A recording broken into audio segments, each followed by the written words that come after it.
아버지, 혼자 사시면 위험하잖아요. 서울 양천구 낡은 빌라 2층. 박종근은 아들 민석의 말을 들으며 고개를 끄덕였습니다.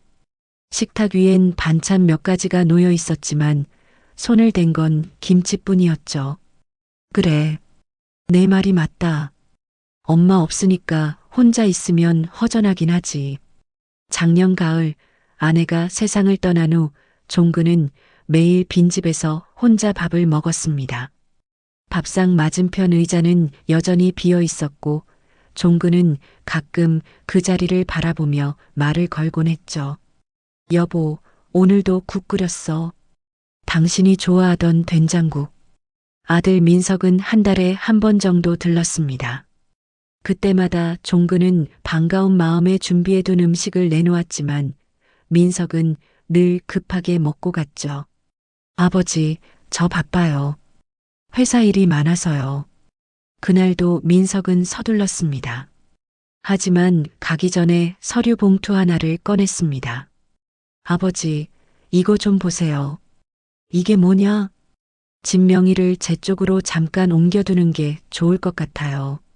세금 절약도 되고 나중에 제가 관리하기도 편하고요. 종근은 서류를 펼쳐봤습니다. 어려운 법률 용어들이 빼곡했죠. 그는 안경을 고쳤으며 물었습니다. 이게 뭔 소리냐? 잘 모르겠네. 아버지, 그냥 여기 사인만 하시면 돼요. 제가 다 알아서 할게요. 민석은 펜을 건넸습니다. 종근은 잠시 망설였지만 아들을 믿었습니다. 그래, 내가 알아서 하겠지. 우리 민석이가 날 속일 리 없지. 종근은 떨리는 손으로 이름을 썼습니다. 민석은 서류를 챙기며 환하게 웃었습니다. 고맙습니다, 아버지. 이게 다 아버지를 위한 거예요. 민석이 떠난 후 종근은 혼자 거실에 앉아 있었습니다. 창밖으로 저녁 해가 지고 있었죠. 그런데 이상했습니다. 방 안의 공기가 어딘가 차갑게 느껴졌습니다. 왜 이렇게 불안하지? 종근은 텔레비전을 켰지만 화면이 눈에 들어오지 않았습니다. 그날 밤 그는 잠들기 전까지 계속 그 서류를 떠올렸습니다. 다음 날 아침 종근은 일찍 일어나 산책을 나갔습니다. 동네 공원에서 만난 이웃 할아버지가 물었습니다. 박 선생, 요즘 아들 자주 오나? 응, 어제도 왔어. 아들 좋겠네. 우리 아들은 명절에도 안 와. 종근은 씁쓸하게 웃었습니다. 자주 온다고 했지만 사실 민석은 늘 급하게 왔다 갔죠. 진심 어린 대화는 언제가 마지막이었는지 기억도 나지 않았습니다. 집으로 돌아오는 길 종근은 우체통을 확인했습니다. 그 안에는 은행에서 온 우편물 하나가 있었죠. 펼쳐보니 부동산 명의 변경 안내라고 적혀 있었습니다. 이게 뭐지? 종근은 다시 한번 서류를 읽어봤습니다. 하지만 너무 어려웠습니다. 그는 일단 책상 서랍에 넣어두고 저녁을 준비했습니다. 그날 밤 종근은 아내의 사진 앞에 앉았습니다. 여보, 민석이가 뭔가 이상해. 기분이 좋지 않아. 사진 속 아내는 따뜻하게 웃고 있었지만 대답은 들려오지 않았습니다. 한 달이 흘렀습니다. 어느 날 오후 종근은 장을 보고 집으로 돌아왔습니다. 두 손 가득 비닐봉지를 들고 현관문 앞에 섰죠. 그런데 이상했습니다. 열쇠가 돌아가지 않았습니다. 왜 이러지? 종근은 다시 한번 열쇠를 돌려봤습니다. 하지만 문은 열리지 않았습니다. 그때 뒤에서 목소리가 들렸습니다. 아버지? 돌아보니 민석이 서 있었습니다. 그 옆엔 며느리 수정도 함께였죠. 민석아, 문이 안 열려. 열쇠가 고장났나 봐.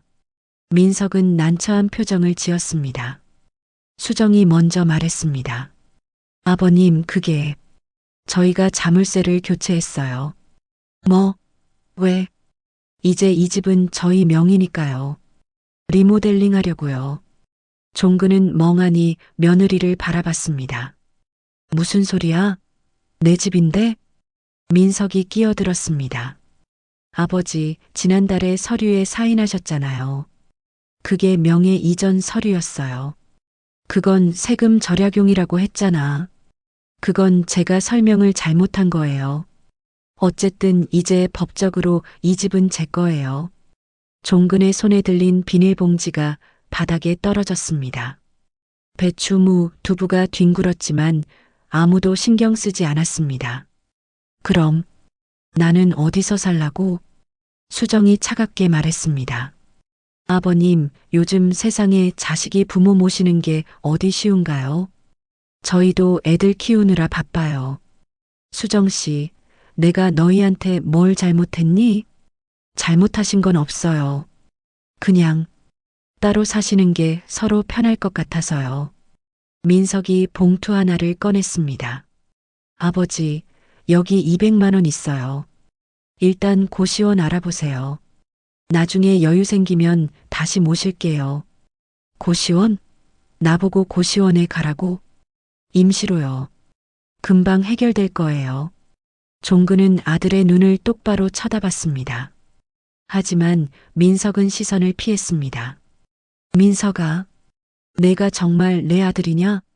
아버지, 너무 감정적으로 생각하지 마세요. 이게 현실이에요. 그날 저녁 종근은 작은 가방 하나를 들고 집을 나섰습니다. 40년을 살았던 그 집에서 말이죠. 비가 내리기 시작했습니다.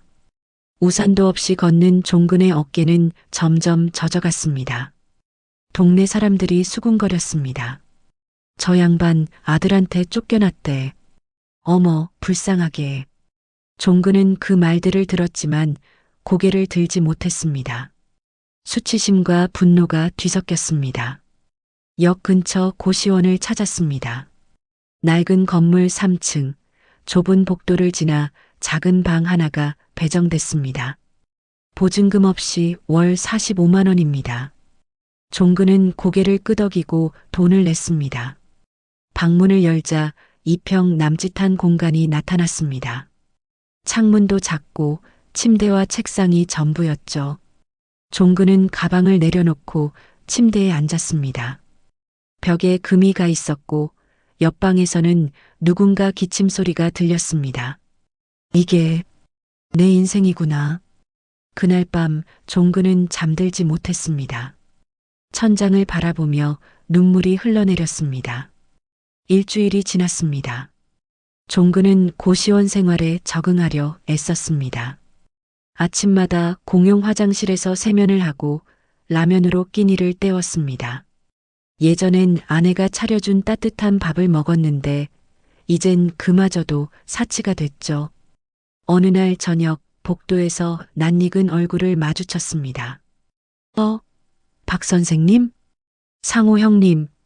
최상호, 종근이 30년간 일했던 은행의 동료였습니다. 둘은 함께 정년퇴직을 했고 가끔 연락을 주고받았죠. 형님은 여기서 뭐 하십니까? 나도 여기 산다. 자네도? 네. 사정이 좀 생겨서요. 둘은 상호의 방으로 갔습니다. 좁은 공간이었지만 오랜만에 만난 반가움에 이야기꽃이 피었습니다. 자네 아들한테 집 빼앗겼다며? 종근은 깜짝 놀랐습니다. 형님이 어떻게? 동네 소문 다 돌더군. 자네 아들이 명예 이전했다고. 종근은 고개를 숙였습니다. 제가 바보였습니다. 아들을 믿었는데. 상호는 한숨을 쉬었습니다. 자네 그 명예 이전 서류 공증은 했나? 공증이요? 그게 뭡니까? 법률사무소에서 공식적으로 확인받는 거야. 그거 안 하면 사기로 고소할 수도 있어. 종근의 눈이 커졌습니다. 그럼 제가 집을 되찾을 수 있단 말입니까? 가능성은 있지. 하지만 증거가 있어야 해. 당시 자네가 속았다는 걸 증명해야 하니까. 종근은 머릿속이 복잡해졌습니다. 형님, 저 어떻게 해야 할까요? 일단 구청 가서 등기부등본 떼봐.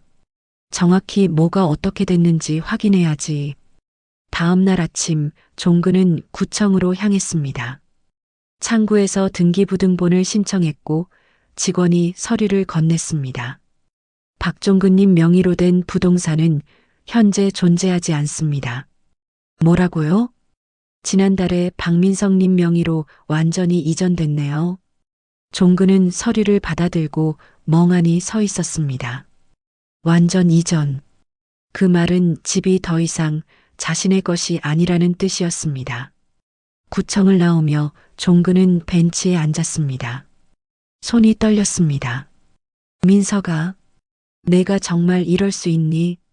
그날 오후 종근은 민석에게 전화를 걸었습니다. 여보세요? 민서가, 나 아버지다. 아버지, 무슨 일이세요? 너 나한테 뭐 한 거냐? 집이 완전히 내 명의로 넘어갔더라. 민석의 목소리가 차갑게 식었습니다. 아버지, 그게 원래 계획이었어요. 저도 제 가정이 있고 애들 학원비도 내야 하고요. 그럼 나는? 내 아버지는? 아버지도 이해하세요. 요즘 세상에 다들 각자 사는 거예요. 민서가, 아버지가 너 키우느라 얼마나 고생했는데. 그건 아버지가 선택하신 거잖아요. 저한테 떠넘기지 마세요. 전화가 끊겼습니다. 종근은 수화기를 쥔 채 한참을 서 있었습니다. 지나가던 사람들이 그를 이상하게 쳐다봤지만 그는 신경 쓰지 못했습니다. 그날 밤 종근은 고시원 방 안에서 혼자 울었습니다. 며칠 후 종근은 고시원 방 안에서 짐을 정리하고 있었습니다. 가방 속에서 낡은 상자 하나가 나왔습니다. 아내가 생전에 간직하던 물건들이 담긴 상자였죠. 종근은 뚜껑을 열었습니다. 안에는 옛날 사진, 편지, 그리고 낡은 봉투 하나가 있었습니다. 봉투를 열자 통장 한 권과 서류 한 장이 나왔습니다. 이게 뭐지? 서류를 펼쳐보니 토지 소유권 증명서라고 적혀 있었습니다. 경기도 구리시동 112-4번지. 소유자 박종근. 종근은 기억을 더듬었습니다. 30년 전 아내와 함께 싼값에 샀던 땅이었습니다. 당시엔 허허벌판이었고 투자 가치도 없어 보였죠. 그래서 그냥 잊고 살았습니다. 이 땅이 아직 내 명의구나. 종근은 즉시 구청에 전화를 걸었습니다. 구리시동 112-4번지 땅 주인이 누구인지 확인해 주실 수 있나요?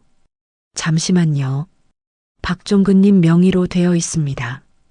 혹시 그 땅이 지금 어떤 상태인가요? 아, 거기요? 재개발 구역으로 지정됐어요. 곧 보상금 나올 겁니다. 종근의 심장이 뛰기 시작했습니다.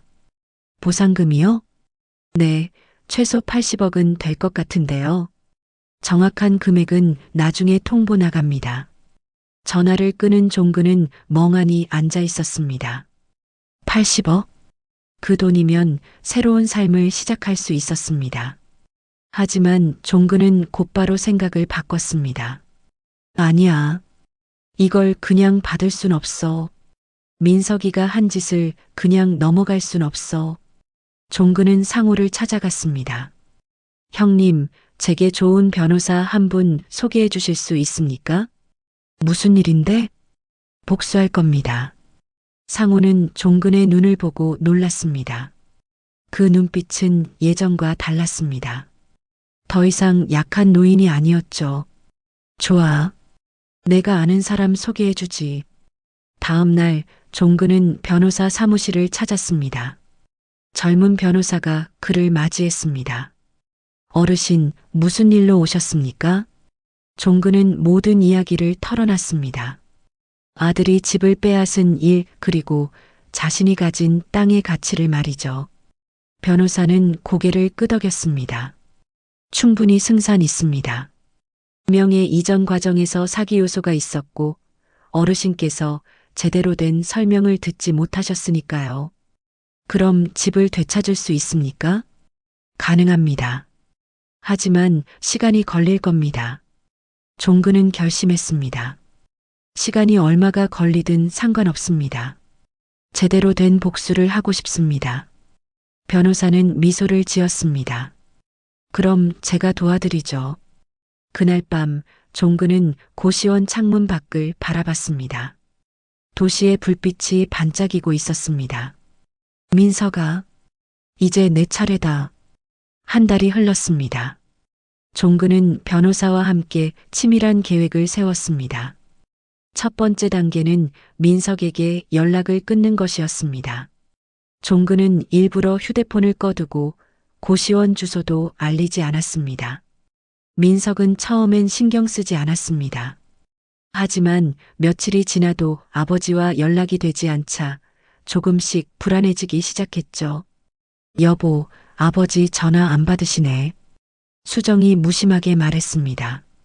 그냥 놔둬요. 토라지셨나 보지. 하지만 일주일이 지나도 연락이 없자 민석은 고시원을 찾아갔습니다. 박종근 씨 계십니까? 관리인이 고개를 저었습니다. 나가셨어요. 한 달 전에. 어디로 가셨는지 아십니까? 모르죠. 주소도 안 남기고 가셨어요. 민석은 불안해졌습니다. 아버지가 어디로 갔는지, 무슨 일을 벌이고 있는지 알 수 없었으니까요. 그 사이 종근은 변호사와 함께 두 번째 단계를 준비했습니다. 어르신, 이제 아드님에게 경고장을 보낼 겁니다. 경고장이요? 네, 명예 이전이 사기로 진행됐다는 내용과 함께 법적 대응을 시작한다는 통보를 할 겁니다. 종근은 고개를 끄덕였습니다. 좋습니다. 보내주세요. 며칠 후 민석의 집에 내용 증명이 도착했습니다. 뭐야 이게? 민석은 봉투를 뜯어 읽었습니다. 그리고 얼굴이 하얗게 질렸습니다. 여보, 이것 좀 봐. 수정이 서류를 읽더니 당황했습니다. 이게 무슨 소리예요? 아버님이 변호사를 선임했다고? 그것뿐이 아니야.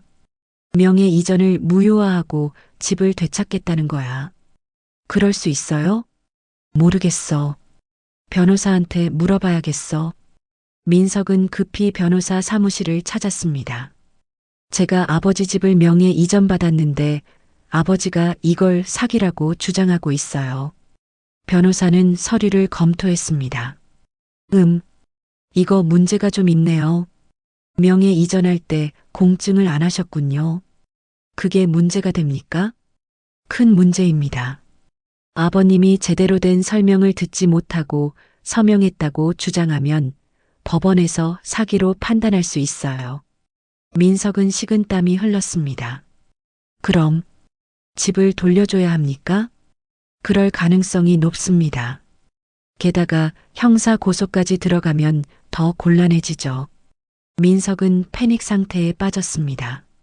그날 저녁 민석은 아버지를 찾아 헤맸습니다. 하지만 어디에도 종근은 없었습니다. 아버지, 대체 어디 계신 거야? 민석은 아버지의 옛 친구들에게 전화를 걸었지만 아무도 종근의 행방을 알지 못했습니다.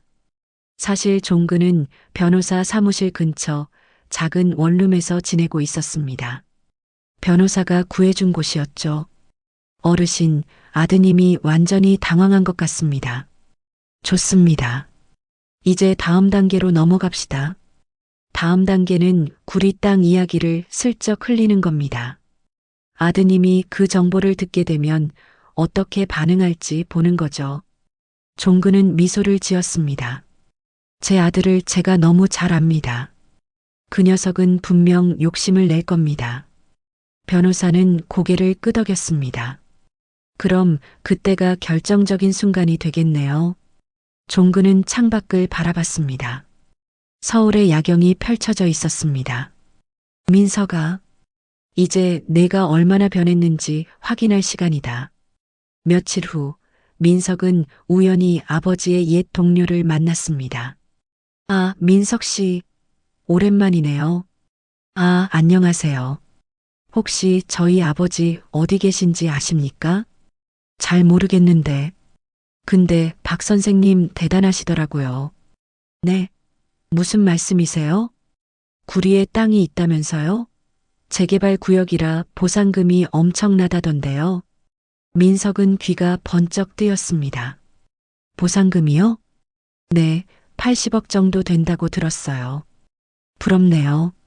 민석은 그 말을 듣고 머릿속이 복잡해졌습니다. 80억?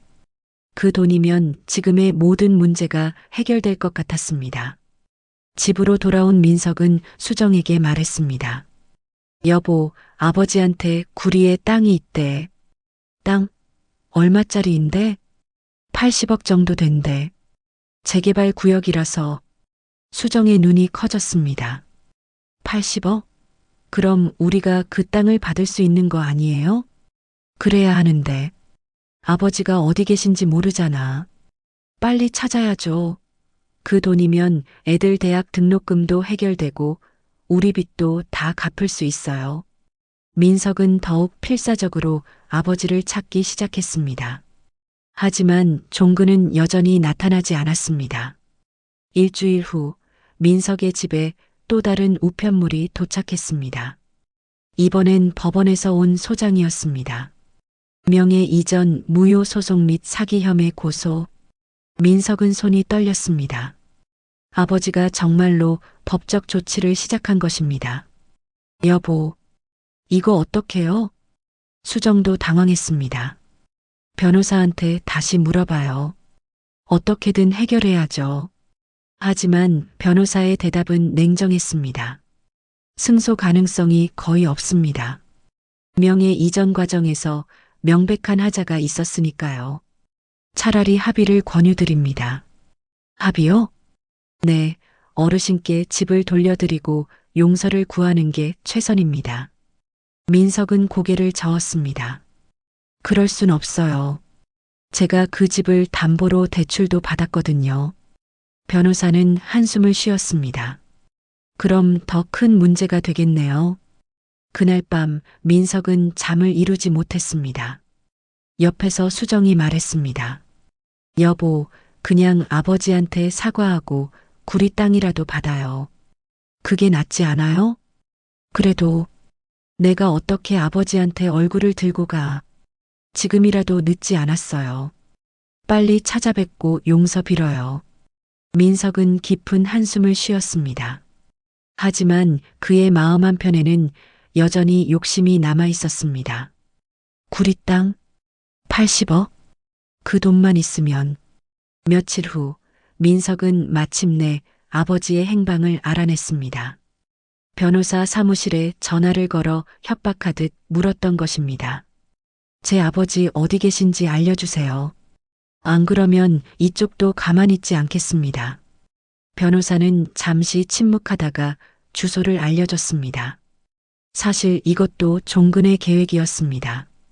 민석은 즉시 그 주소로 달려갔습니다. 작은 원룸 앞에서 초인종을 눌렀습니다. 문이 열리고 종근이 나타났습니다. 민석은 아버지의 모습을 보고 놀랐습니다. 한 달 사이에 아버지는 훨씬 젊어 보였습니다. 옷차림도 단정했고 표정도 밝았습니다. 아버지, 왔구나, 민석아. 종근의 목소리는 차분했습니다. 예전처럼 약한 노인의 목소리가 아니었습니다. 아버지, 제가 잘못했습니다. 용서해 주세요. 민석은 무릎을 꿇었습니다. 하지만 종근은 냉정하게 말했습니다. 무엇을 잘못했는지 말해봐라. 집을 제 명의로 빼앗은 것을 잘못했습니다. 그것뿐이냐? 민석은 당황했습니다. 그게 무슨 말씀이신지. 너는 나를 버렸다. 40년을 키운 아버지를 고시원으로 내쫓았다. 그게 잘못이 아니냐? 민석은 고개를 숙였습니다. 죄송합니다. 종근은 창밖을 바라봤습니다. 민석아, 너 구리 땅 이야기 들었지? 민석의 눈이 흔들렸습니다. 네, 들었습니다. 그래서 왔구나. 80억이라는 돈 때문에. 아, 아닙니다. 진심으로 사과하러 왔습니다. 종근은 비웃음을 지었습니다. 거짓말하지 마라. 내 눈빛을 보면 다 알아. 민석은 아무 말도 하지 못했습니다. 종근은 봉투 하나를 꺼냈습니다. 이게 뭔지 아느냐? 그게 뭔데요? 구리 땅 소유권 증명서다. 내 명의로 되어 있지. 민석의 눈이 그 봉투에 고정됐습니다. 아버지, 그럼 이 땅을 내게 줄까 생각했었다. 하지만 너는 자격이 없다. 아버지, 제발 한 번만 용서해 주세요. 용서는 해줄 수 있다. 하지만 보상은 없다. 종근은 문을 열었습니다. 돌아가거라. 그리고 다시는 내 앞에 나타나지 마라. 아버지. 하지만 종근은 문을 닫아버렸습니다. 민석은 복도에서 한참을 서 있었습니다. 그리고 주먹으로 문을 쳤습니다. 아버지, 제발. 하지만 안에서는 아무 대답도 들려오지 않았습니다. 일주일 후 법정에 섰습니다. 민석과 수정은 피고석에 앉아 있었고 종근은 원고석에 앉아 있었습니다. 판사가 물었습니다. 피고는 원고인 아버지에게 명예 이전 시 사기적 요소가 있었다는 점을 인정합니까? 민석의 변호사가 대답했습니다. 인정하지 않습니다. 원고께서 자발적으로 서명하셨습니다. 종근의 변호사가 증거를 제출했습니다. 재판장님, 이것은 피고가 원고에게 보낸 문자 메시지입니다. 세금 절약을 위한 임시명예 이전이라고 명시되어 있습니다. 또한 이것은 명예 이전 당시 공증이 이루어지지 않았다는 증거입니다. 판사는 서류들을 검토했습니다. 피고 측 변론하시겠습니까? 민석의 변호사는 침묵했습니다. 변론할 거리가 없었습니다. 며칠 후 판결이 나왔습니다. 피고는 원고에게 부동산을 즉시 반환하고 위자료 3천만 원을 지급하라. 민석은 고개를 떨구었습니다. 판결이 난 후 소문은 빠르게 퍼졌습니다. 민석이 다니던 회사에서도 이 소식이 알려졌습니다. 민석 씨가 아버지 집을 사기로 빼앗았다면서? 정말 그런 사람이었어? 인사팀에서 조사 들어갔대. 해고될 수도 있대. 민석은 회사에서도 입지가 좁아졌습니다. 결국 한 달 후 그는 권고사직을 받았습니다. 집으로 돌아온 민석은 수정에게 말했습니다. 여보, 나 회사 그만뒀어. 뭐? 왜? 아버지 일 때문에. 회사에서 날 못 믿는 거야. 수정은 울음을 터뜨렸습니다. 이제 어떡해. 집도 돌려줘야 하고 당신은 직장도 없고. 민석은 아무 대답도 하지 못했습니다. 그 무렵 종근은 다시 자신의 집으로 돌아왔습니다. 40년을 살았던 그 빌라였습니다. 문을 열고 들어서자 익숙한 냄새가 났습니다. 다시 돌아왔구나. 종근은 거실을 둘러봤습니다. 민석이 리모델링 한다고 했지만 아무것도 바뀌지 않았습니다. 그저 텅 비어 있을 뿐이었죠. 종근은 아내의 사진을 꺼내 거실에 걸었습니다. 여보, 다시 돌아왔소. 우리 집으로. 한편 민석은 이삿짐을 싸고 있었습니다. 전세로 작은 빌라를 얻었지만 예전과는 비교할 수 없을 정도로 좁았습니다.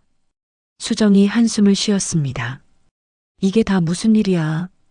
우리가 왜 이렇게 됐지? 민석은 대답하지 못했습니다. 그는 창밖을 바라보며 중얼거렸습니다. 내가 뭘 잘못한 거지. 하지만 이미 늦었습니다. 모든 것이 무너졌습니다. 며칠 후 민석은 아버지 집 앞에 섰습니다. 용기를 내어 초인종을 눌렀습니다. 종근이 문을 열었습니다. 민석이구나. 아버지, 정말 죄송합니다. 종근은 잠시 침묵했습니다. 들어오지는 마라. 할 말만 하고 가거라. 아버지, 저 정말 잘못했습니다.